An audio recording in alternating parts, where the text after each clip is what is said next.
C'est Patrick. Aujourd'hui, j'aimerais parler de quelque chose que vous avez déjà appelé la perméabilité psychique. Très bien.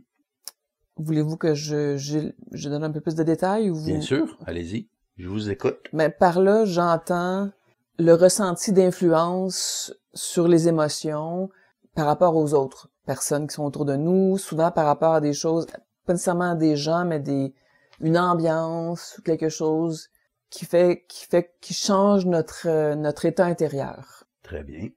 Alors, je me pose la question, peut-on être moins perméable psychiquement? Pouvez-vous probablement définir peut-être ce phénomène de perméabilité? Oui, bien sûr. Donc, la perméabilité psychique, c'est la faculté d'absorber, sans décider de le faire, ce qu'il y a soit dans le milieu physique, soit dans le milieu occulte, entourant les circonstances de l'être. Donc, évidemment, je crois que tous les êtres sensibles ont ressenti un jour ou l'autre comment entrer dans un endroit où il règne une certaine atmosphère peut les affecter. Donc, j'ai déjà vu des gens s'engueuler après avoir vu un film d'action violent. Donc, c'est un exemple simple de quelque chose qui est quand même relativement subtil. Mm-hmm. Donc, absorber l'atmosphère autour de soi, ou absorber, si on veut, les humeurs et les états d'un autre individu, ça revient un peu au même, dans le sens où on absorbe sans décider d'absorber. Mm-hmm. Et ceci, c'est directement relié au niveau de conscience, c'est-à-dire que moins l'être est conscient, plus il aura tendance à subir ceci, et dans une grande inconscience, peut-être, subir ceci et ne pas s'en rendre compte. Mm-hmm. Donc, à ce moment-là, nous avons un être qui prendra un peu la couleur de ce qu'il y a autour de lui. C'est un être, donc, qui a une identité floue, peu présente. Donc, un être sans identité qui peut facilement prendre la couleur de son environnement, mais qui n'a pas sa propre couleur. Donc, ceci le rend changeant et potentiellement victime d'influences qui sont rarement à son bénéfice, dans le sens où la plupart des influences viennent de ceux qui contrôlent le plan astral, qui s'en servent pour manipuler l'humain à leur fin et le vampiriser. Donc, je ne répéterai pas la totalité de ces modalités, mais je crois qu'on les connaît déjà. Donc, on est manipulé par un plan invisible et on en souffre. Donc, la perméabilité psychique fait intégralement partie de ceci. Elle est instrumentale dans ceci, parce qu'elle est la façon la plus simple pour ces sphères d'influence d'exercer leur pouvoir sur l'individu humain et en tirer son énergie. Bon, d'accord. Ceci, c'est le problème. Et la solution, c'est comme toujours la conscience. Mais qu'est-ce à dire? Puisque la conscience, c'est un bien beau mot, mais encore faut-il la qualifier et la caractériser en fonction du contexte dont on en parle. Donc, si un être qui absorbe involontairement et inconsciemment commence à fermer, si on veut, la porte, mais il deviendra de plus en plus dans son identité, c'est-à-dire souverain, c'est-à-dire puissant, et de moins en moins, il prendra la couleur de son environnement, et ceci portera son environnement à le rejeter. Ah oui? Systématiquement? Systématiquement.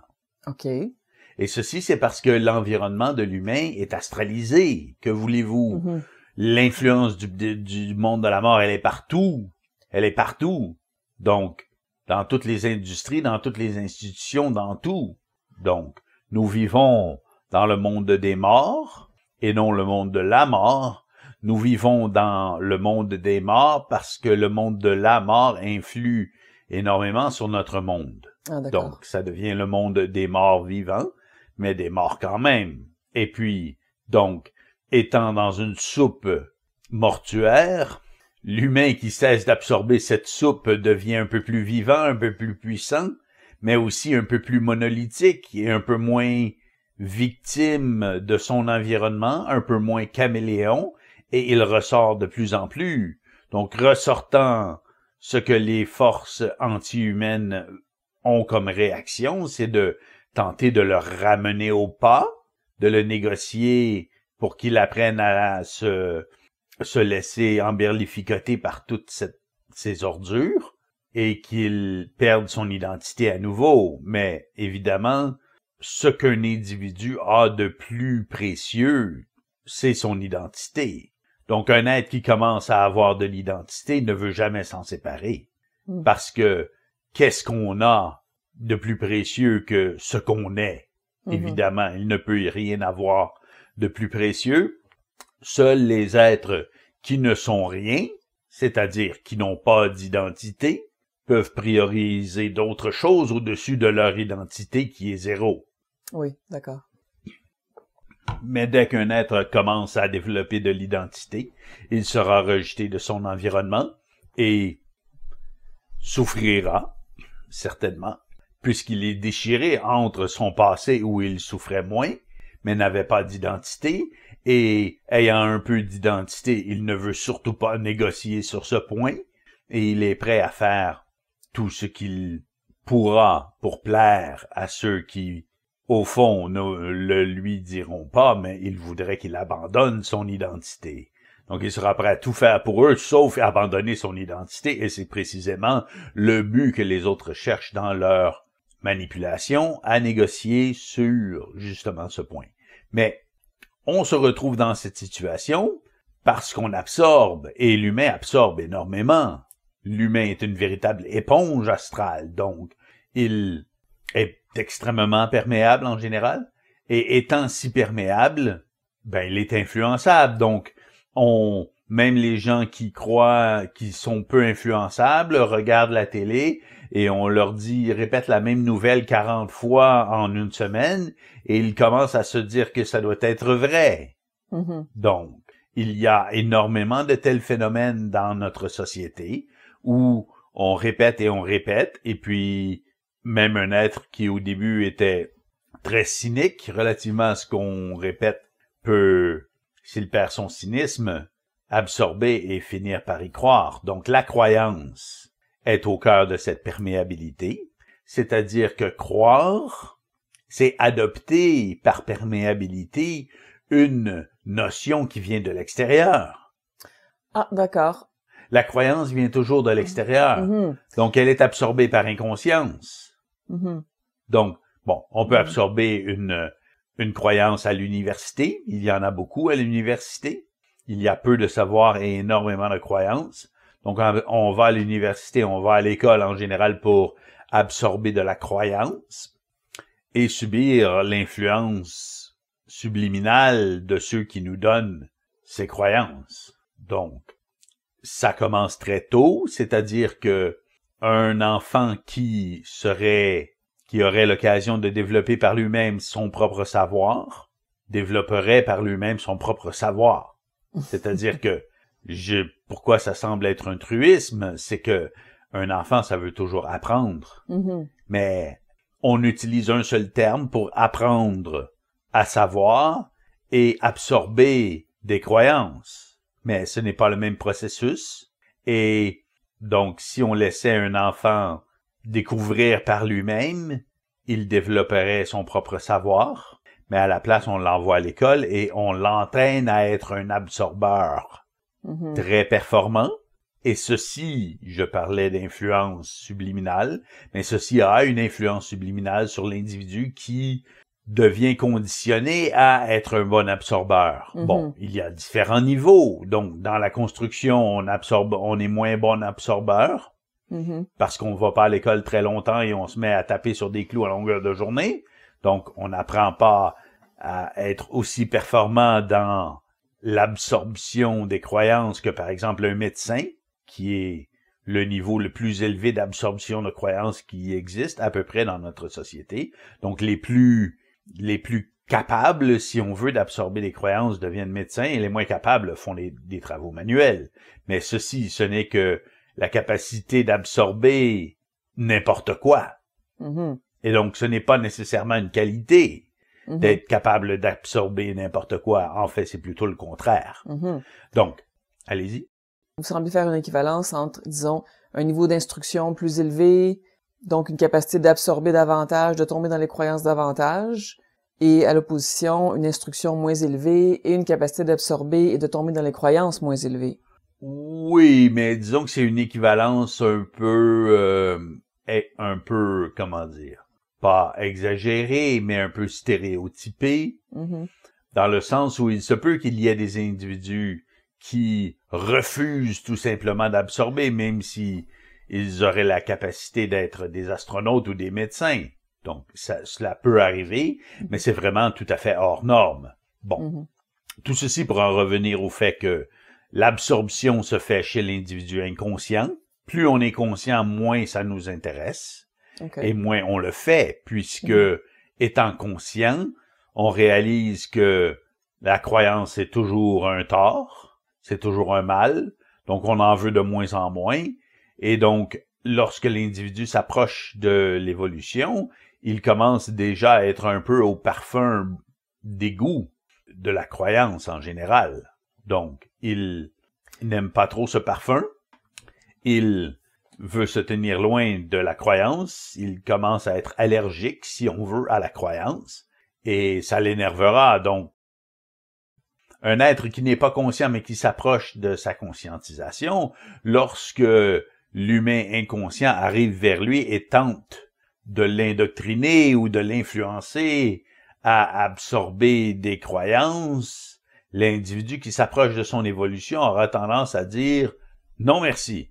Et vous voyez le ton sur lequel je dis « non merci », on ne négocie pas. Donc, cette faculté d'absorber, si on veut, est très prisée dans l'involution, mais elle est très destructive dans l'œil de l'évolution. Donc, c'est un départ important. Et comment mettons fin à cette faculté? C'est simplement par la conscience. C'est-à-dire que, en éveillant la conscience au tort que commettent les croyances dans son psychisme, on a tendance à la refuser. Et ceci est relié également à d'autres choses que nous avons déjà discutées, c'est-à-dire le mouvement concentrique de l'âme absorbe et le mouvement expansif de l'esprit émet. Et donc, ceci est relié de près, c'est-à-dire que ce réflexe d'absorber fait partie de ce mouvement concentrique de l'âme qui est au service de l'expérience de l'âme.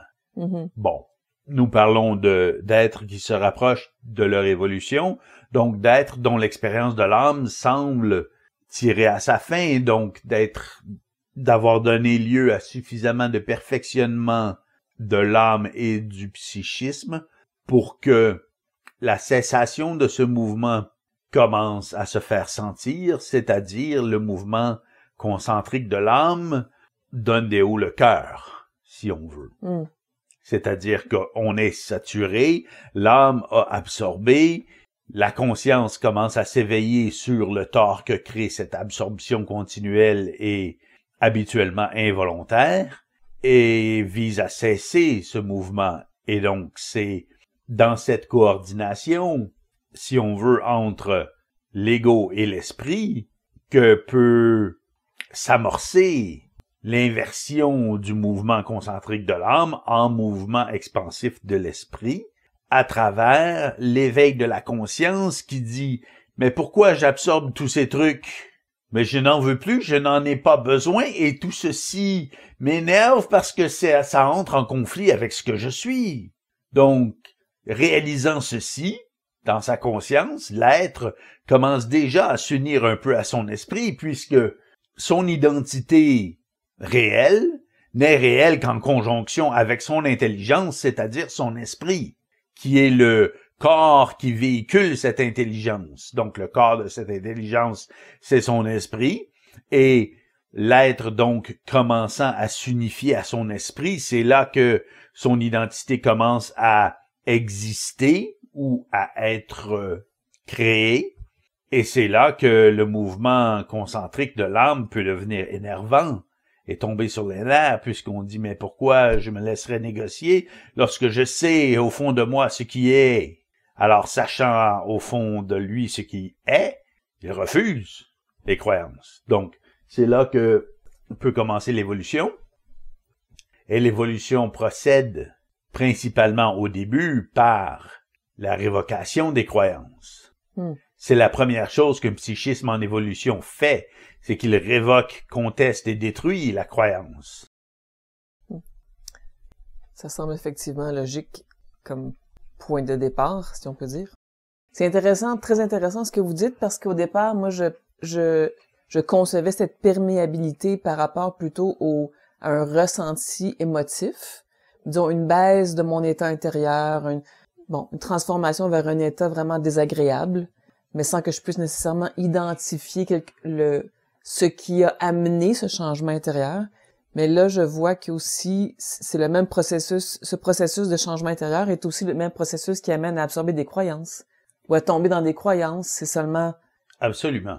Dans un cas, c'est carrément des croyances, dans l'autre, c'est un changement émotif, mais dans les deux cas, c'est douloureux. Dans les deux cas, c'est très défavorable. Oui, et dans les deux cas, cela éloigne de l'identité. Donc, l'identité d'un être est fondée dans l'intelligence, la joie, la volonté et l'amour. Donc, l'identité d'un être humain est toujours fondée là-dessus. Donc, et je dis là-dessus en tant que principe, donc, ou en tant que valeur cardinale objective et cosmique. Donc, si on croit qu'on est dans son identité et que notre amour ne semble être sonné faux, il y a une dissonance. Parce que je ne dis pas l'idée du mortel de l'amour ou de l'intelligence ou de la volonté ou de la joie. Je dis la joie. Donc, il y a beaucoup à faire pour désubjectiviser les significations que l'auditoire va attribuer à ces mots dans leur psychologie. Et ceci, c'est un travail en soi. Mais, donc, cette absorption, si vous voulez, d'humeur plutôt que de croyance, éloigne de l'identité, mais aussi, elle est beaucoup plus puissante chez la femme que chez l'homme. Et je m'excuse de revenir sur la différence entre les hommes et les femmes, car hormis les différences physiques remarquables et assez évidentes, les différences psychiques et énergétiques le sont également. Et une femme, comme j'ai déjà dit, le pouvoir créateur féminin, c'est d'absorber quelque chose et de l'amener à un niveau de perfectionnement plus élevé. Donc, le pouvoir créateur féminin exige déjà d'abord d'absorber. Ah oui, d'accord. Mais ce n'est pas l'absorption de l'âme, mais l'absorption de l'esprit. Donc, ceci, c'est très subtil. Parce que l'humain, dans son évolution, vit au niveau de son âme et de son ego. Donc, c'est toujours dans le processus de l'âme. Donc, la femme, puisqu'elle elle vit au niveau de son âme, avant d'être en évolution. À partir de ce moment-là, elle vivra plus au niveau de son esprit. Étant vivant dans son âme et vivant d'un mouvement concentrique de l'âme, elle peut très bien avoir ce genre d'absorption subliminale dont vous parlez, qui est l'absorption d'humeur ou même de trucs qui n'ont pas de mots, qui ne peuvent être décrits, car ils sont perceptibles particulièrement par vibration. Et donc, vous me voyez parler d'humeur et de chercher d'autres mots, d'atmosphère, donc. Et ceci, c'est subtil. Et puis, lorsque la femme arrive au niveau de son esprit, c'est à partir de ce moment-là, entrant en évolution et usant de son pouvoir créateur féminin, qu'elle absorbe en esprit ce qu'il est intelligent d'absorber pour l'amener à un niveau de perfectionnement plus élevé. Et ceci, c'est différent du mouvement concentrique de l'âme. C'est un mouvement expansif de l'esprit, mais vers le haut. Et ceci, c'est très intéressant.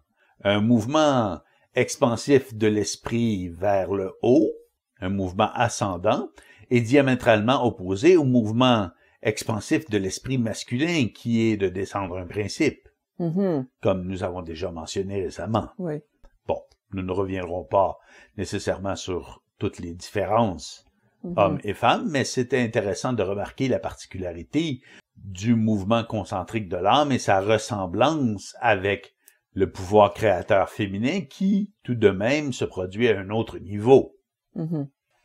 Donc, si un être absorbe sans s'en rendre compte, mais il souffre d'inconscience et ceci lui causera un tort, c'est-à-dire que ayant absorbé peut-être, je sais pas, une humeur ici, il retournera chez lui ou chez elle et déversera ou contagionnera, si on veut, cette humeur qu'il ou elle aura absorbée ailleurs, dans sa maison, dans leur maison, et là, il peut s'en suivre des conflits. Donc, souvent, dans les familles, les enfants vont à l'école, les parents vont chacun à leur boulot, tout le monde revient, et ayant absorbé des trucs chez un ici, l'autre là, tout le monde ramène tout ce bagage un peu putride à la maison, et un conflit en découle.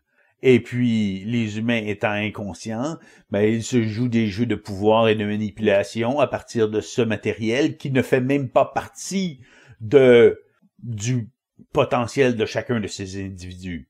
Mhm.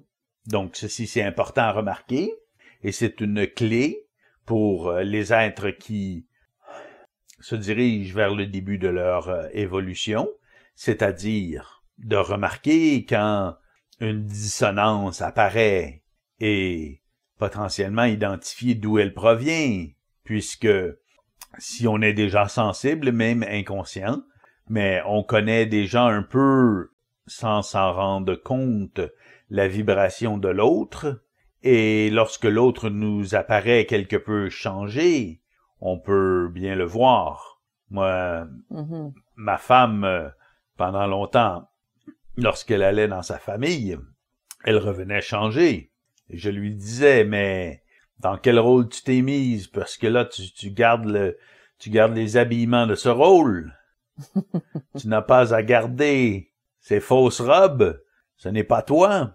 Et bon, ceci causait des tensions, puisque elle me disait, oui, mais j'ai bien le droit d'être comme je suis. J'ai dit, oui, mais tu n'es pas comme tu es. C'est ça le problème.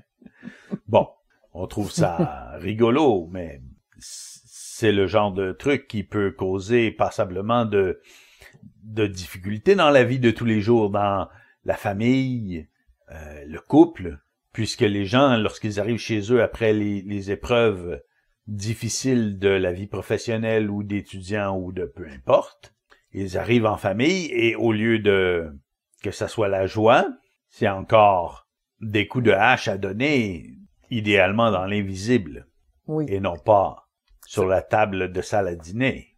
Ça devient plutôt un déversement d'émotions souvent. Exactement. Donc, ceci, c'est d'être dans de mauvais draps, puisque il n'y a rien à gagner dans le déversement émotionnel, mais ce déversement émotionnel provient directement de l'inconscience d'avoir absorbé pour commencer en inconscience et de régurgiter ensuite par inconscience ce qu'on a absorbé. Mhm. Donc, ça crée passablement de souffrance qui pourrait facilement être évitée si l'humain portait un peu plus attention à ce qui se passe. Oui, parce que c'est quand même très subtil. Oui. Enfin, une fois qu'on en est plus averti, peut devenir un peu moins subtil, mais déjà, en sachant ceci, lorsqu'on se trouve à aller à l'extérieur de chez soi, par exemple, au travail, mais si on est plus au fait de ça et on fait plus attention, puis sûrement j'imagine qu'on peut être beaucoup moins influencé ou facilement influençable. Oui, bien voilà, parce que ce qui se produit, techniquement, c'est que l'être négocie sur son identité ou accepte de négocier sur son identité. Donc, par exemple, une personne va dans sa famille, elle va visiter sa famille et sa famille la ramène dans le rôle dans lequel elle perçoit cet individu. Ah oui. Donc, si par exemple, un homme était un petit garçon espiègle en tant qu'enfant, mais peu importe qu'il soit devenu prêtre 7 aujourd'hui, lorsqu'il retourne dans sa famille, on le traitera comme un petit garçon espiègle. Parce qu'on n'est pas conscient et on a attribué la forme à l'individu. Et donc, ce prêtre à 7, assis à la table de Saladinée autour de sa mère, son père, son frère, sa sœur, tout à coup se voit attribuer le rôle du petit garçon espiègle et, s'il n'est pas conscient, pourra accepter donc ses attributs, donc de répondre aux gens qui s'adressent à lui en fonction du rôle de petit garçon espiègle, il va donc accepter de se positionner dans cet espace psychologique et psychique, d'être un petit garçon espiègle et de leur répondre à partir de ceci. Donc, je ne dis pas jouer spécifiquement le rôle du petit garçon espiègle, cela serait très simpliste et un peu gros, mais adopter certains des traits, si on veut, de ce rôle, parce que sa famille, je disais donc que les gens dans sa famille vont lui inconsciemment exiger qu'il réponde en fonction de ces paramètres, qui sont les paramètres avec lesquels eux s'adresseront à lui, et ce prêtre à 7 sera donc mis dans le rôle qu'il avait comme petit garçon espiègle, alors que ce n'est pas du tout qui il est devenu. Bon, je ne dis pas que qui il est devenu en tant que prêtre à 7, c'est son identité cosmique, je ne dis pas ça. Donc, ce n'est pas ça, mais il n'est pas non plus un petit garçon espiègle. Non. Donc, vous voyez que dans ce genre de truc, on se fait imposer, si on veut doucement mais fermement, un rôle qui n'est pas avantageux puisque notre aventure incarnatoire nous a amené à un autre rôle, à un autre état. Donc, acceptant cette négociation silencieuse, si on veut, cet individu se trouve à renier son état et sa configuration psychique qu'il a présentement à tous les jours de prêtre à 7 pour rentrer un peu dans le rôle du petit garçon espiègle afin de plaire à sa famille. Et s'il leur dit « Non, je ne suis pas ceci, je suis un prêtre à 7 » et il leur répond comme prêtre à 7, les gens dans sa famille seront froissés. Parce qu'eux, ils fonctionnent en fonction de ces rôles qu'ils ont établis. Donc, s'il n'est pas suffisamment conscient, il va absorber ce rôle, il va retourner, donc, jouer des tours aux nonnes au presbytère, puisqu'il sera quelque peu dans le rôle d'espiègle. Bon, je grossis un peu, mais vous voyez ce que je veux dire. Oui. Donc, il ne poursuivra pas sa vie comme il l'aurait poursuivi autrement. Donc, il sera un peu mêlé, si on veut, entre ce qu'il est et ce qu'il a déjà été. Et ceci, ce n'est pas bénéfique puisque ça dérange. Donc, voilà pour l'absorption inconsciente.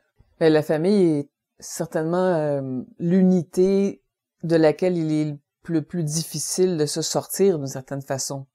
Pas qu'il faille se sortir de la famille, mais la famille tient en place grâce au fait que les gens acceptent de tenir les rôles qu'ils ont depuis qu'ils sont tout jeunes.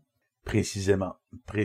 Donc, le rôle principal de cet appareil qu'on appelle la famille, c'est le maintien du statu quo des rôles qu'on a développés il y a belle lurette. Et donc, ceci, c'est un rôle anti-évolution très puissant. Et c'est pourquoi un être qui est réellement en évolution, en général, ne peut garder de contact que relativement lointain avec les êtres qui faisaient partie de sa famille, puisque ils ne peuvent, la relation ne peut continuer sur une base qui puisse convenir à ces êtres de sa famille qui ne sont pas en évolution. Non, parce qu'il y a un manque de respect par rapport à la personne qu'il est en train de devenir. Exactement. Donc, si les gens avaient un véritable respect l'un pour l'autre, ils accepteraient l'autre pour qui il est. Mais à la place, on dit oui, je te respecte, mais demeure ce que tu étais quand on était enfant ou peu importe, entre dans ce rôle parce que c'est ainsi que nous faisons. Alors, Il n'y a pas de respect, le respect n'est pas réel, et n'étant pas réel, la relation ne peut être bénéfique à un être qui est en évolution. Et pour l'être qui n'est pas encore en évolution, ça sera une occasion d'exercer son discernement et dire jusqu'où il est prêt à aller pour plaire à ces êtres et jusqu'où il n'est pas prêt à aller. D'accord. Merci beaucoup. Nous espérons que vous avez apprécié cet entretien entre C. Patrick et DJ Solar.